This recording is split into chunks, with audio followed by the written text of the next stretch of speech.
I don't want to admit meditating is hard for me, or has been. But if I get better at meditating, and then all these other things will be so easy. Are you telling us that your mind is cluttered like your desktop? So when you sit to meditate, you can't clear your mind? It's just a belief you keep thinking, bogus belief. You've been telling me that for years. Maybe you don't want to quiet your mind, just like Esther doesn't want to give up the stuff in her boxes. Are you afraid to give up thoughts for fear they'll go away and never come back? Are you worried about releasing thoughts and getting into a non-thought place, and then you'll be so detached that you can't get back? Is there some rationale or irrationale to that? I don't know, maybe letting go of thoughts is losing control. But it isn't. That's what you think. It's complete gaining of control. So we're going to give you, specific to you, and if it feels like it fits you, then it's for you too.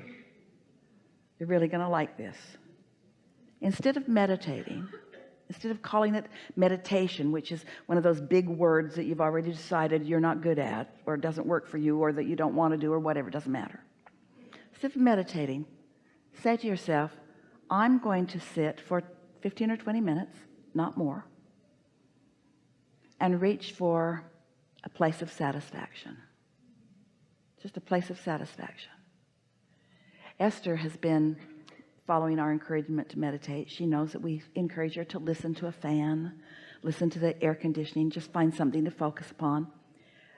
Actually not that rewarding, but it really works for her. And then yesterday, for the first time, she went with friends to a place where there was a guided meditation here in the city, in a crystal salt room.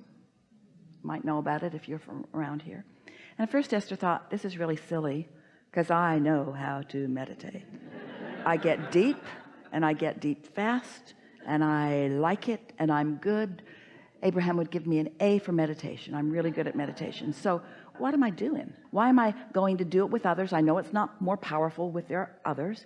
I know I don't need to be guided because I've already got guidance.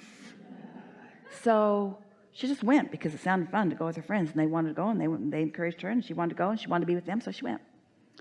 And they got there, and very nice people. There were 10 of them that were going to go into this room, and they had them all sit on a bench, which was kind of cute and made her feel like she was in grade school again. They encouraged them to take off their shoes, and she was always happy to do that. Gave them some little booties and talked a little bit about the room and what the salt room that they were going to go into. And Esther didn't know. She had heard it was a cave, so she didn't know what to expect. It was in a building, so she wasn't sure what the cave was going to be. And when they walked inside, it was delightful, because they had taken salt crystal that had been imported from somewhere, and it was all around on the walls. It had been installed like your fireplace brick might be. But the most delightful thing was that there was like a sand floor, but it was salt crystals. And so they were walking into it, and it was deep and really soft and really fun and really weird, and not like anything she'd felt under her feet before. It was just delightful. And the room was fragrant with something that they were pumping in, and there was a fountain or two that was making lovely fountain sounds, and there was some very soft music playing, and it was an entirely different environment than Esther had ever sat in before, to meditate in before.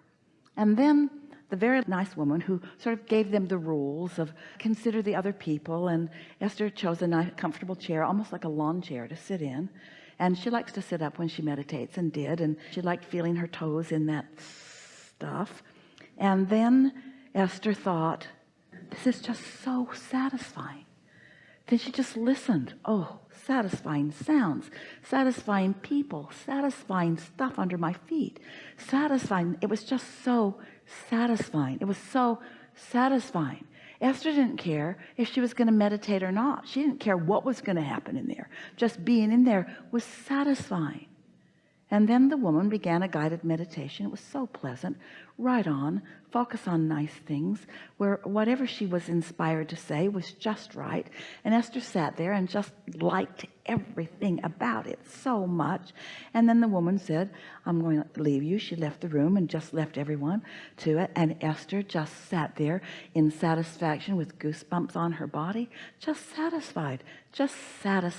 And then she was observing, she was doing something different than she had ever done, because our teaching of meditation is to quiet your mind, and this instructor was talking to them about what to focus upon your breathing, or focus upon the air behind your lungs in the back of you. In other words, she was giving them some specific things to focus on, and Esther was softly following her encouragement and focusing on all those things.